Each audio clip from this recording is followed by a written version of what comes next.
Hello, আসসালামু আলাইকুম everyone. কেমন আছেন? কি অবস্থা সবার? আমরা তো আলহামদুলিল্লাহ অনেক ভালো আছি।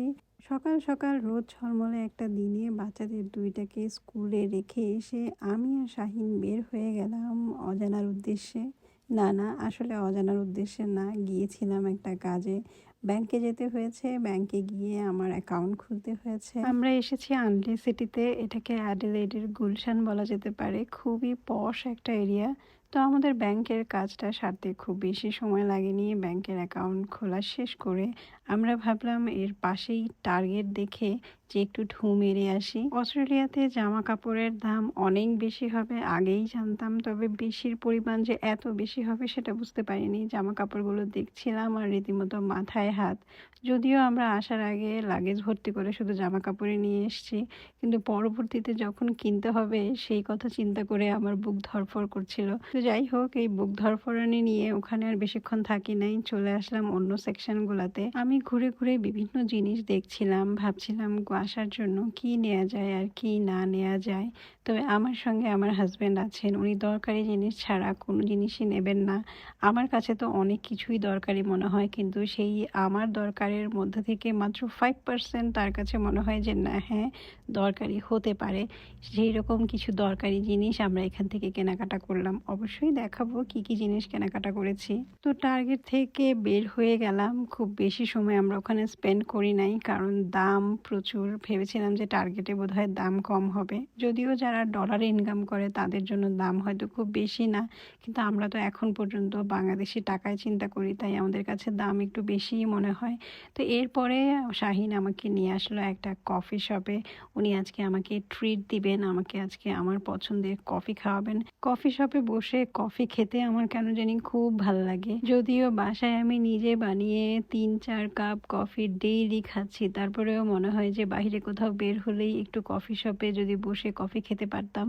যাই হোক, আজকে আমার সেই আবদার উনি পূরণ করলেন। যদিও আমি মুখ ফুটে এটা ওনাকে বলিনি, উনিই বললেন, "ইটস ফর ইউ ম্যাডাম।" আমি বললাম, "থ্যাংক ইউ স্যার।" কফির সঙ্গে আমরা অবশ্যই এখানে খুব মজার টফিও খেয়েছিলাম। আমি নিয়েছিলাম একটা লেমন টার্ট আর উনি নিয়েছিল একটা lemon cheese cake. Lemon tartar অবশ্য অন্য একটা নাম ছিল এখানে, খুবই খটোমটো একটা নাম, আমি উচ্চারণ করতে পারছি না। তো আসার সময় উনি আবার বললেন, চলো তোমাকে খুব সুন্দর একটা রাস্তা দিয়ে ঘুরিয়ে নিয়ে আসি, একদম মনে হবে যেন তুমি কোনো ইউরোপ কান্ট্রিতে আছো। রাস্তার দুই পাশে কি সুন্দর সুন্দর গাছগুলো, কোনোটার গাছের পাতার রং লাল, তো কোনোটার গাছের পাতার রং সবুজ, কোনোটা হালকা হলুদ। আর সবচেয়ে বড় বৈশিষ্ট্য হচ্ছে এর পাশের ক্যাফেগুলো, খোলা ক্যাফে যেরকম ইউরোপ কান্ট্রিতে থাকে ফুটপাতের উপর, সেই রকম টেবিল চেয়ার পাতা, খুবই সুন্দর লাগছিল। এরপরে আমরা আরও একটা রোড ধরে আসলাম। এর দুই পাশের গাছগুলো রোডটাকে এত সুন্দর ছায়া দিয়ে রেখেছে। আমার কেন জানি রাস্তা দিয়ে যাওয়ার সময় কোনো সুন্দর রাস্তা দেখলে ভিডিও করতে খুব ভালো লাগে। মনে হয় যে এই দৃশ্যটা আমি আপনাদের জন্য রেকর্ড করে নিয়ে যাই, আপনারাও দেখেন, এত সুন্দর লাগে। আমি এটা সবসময় করি, এটা একটা কমন ব্যাপার আমার ভিডিওর। তো যাই হোক, আমরা বাসায় চলে আসছি। বাসায় আসার পর ভাবলাম কি কি কিনেছি সেগুলো আপনাদেরকে দেখাই। সবই খুব দরকারি জিনিস কিনেছি, যেমন নারকেল তেল কিনেছি, এটা খুবই দরকার ছিল, একদম খাঁটি নারকেল তেল। তারপরে আমি আমার ভিডিও করার জন্য ছোটোখাটো একটা স্ট্যান্ড কিনেছি, আর কিনেছি 2টা সিরামিকের বাটি এবং একটা মপ করার জন্য স্ট্যান্ডও আছে। এবং সবচাইতে দরকারি যে জিনিসটা ছিল সেটা হচ্ছে এই ব্রেড টোস্টারটা। ব্রেড টোস্টারের কথা আমি অনেকদিন ধরেই শাহিনকে বলছিলাম, কারণ তাওয়ার মধ্যে ব্রেড টোস্ট করতে অনেক সময় লাগে, তো সেদিক দিয়ে অনেক সময় বাঁচিয়ে দিল আমার। এছাড়াও কিনেছি কিচেন নাইফ, এটা দিয়ে মাংস কাটাকাটি করা যাবে। তারপরে একটা পানির ফ্লাক্স কিনেছি স্বচ্ছর জন্য এটা। আর আমার জন্য কেনা হয়েছে একটা থার্মাল কফি মাগ। এই মাগের মধ্যে করে আমি কফি নিয়ে বাইরে যেতে পারবো, গরম থাকবে। আমি তো মনে মনে খুব খুশি এই 2টা জিনিস পেয়ে, কিন্তু খুব একটা প্রকাশ করছি না। এই ব্রেড টোস্টারটা তো আমার অনেক দিন ধরে কেনার ইচ্ছা ছিল, বাট আমি জাস্ট কাইকুই করছিলাম, খুব বেশি জোর দিচ্ছিলাম না কত দাম হতে পারে সেই কথা চিন্তা করে। কিন্তু স্যার কিনে নিয়ে আসলো, বলল যে ভালো হয়েছে, তোমার এখন থেকে সকালবেলা ঝামেলা করতে হবে না, খুব সহজে ব্রেড টোস্ট করে খেতে পারবো। আগে তো আমরা আটা রুটি খেতাম, এখন অস্ট্রেলিয়া এসে আমাদের একটু উন্নতি হয়েছে, আমরা এখন একটু পাউরুটি খাই, সেটা আবার একটু টোস্ট করে খাই। কিন্তু এতদিন তাওয়ার মধ্যে টোস্ট করতাম, আমার খুবই কষ্ট হতো। এখন থেকে সেই কষ্টটা কমে গেল। তো আমি মহা খুশিতে তাকে খাবার সার্ভ করলাম। যদিও খাবারগুলো আগের দিনের রান্না করা আমি আপনাদের সঙ্গে শেয়ার করেছি। ফ্রাইড রাইস রান্না করেছিলাম, বিফ সিজলিং আর গরুর মাংস আলু দিয়ে ঝোল করেছিলাম এবং একটু ডালও ছিল। জানি না ডাল কেন ফ্রাইড রাইসের সঙ্গে।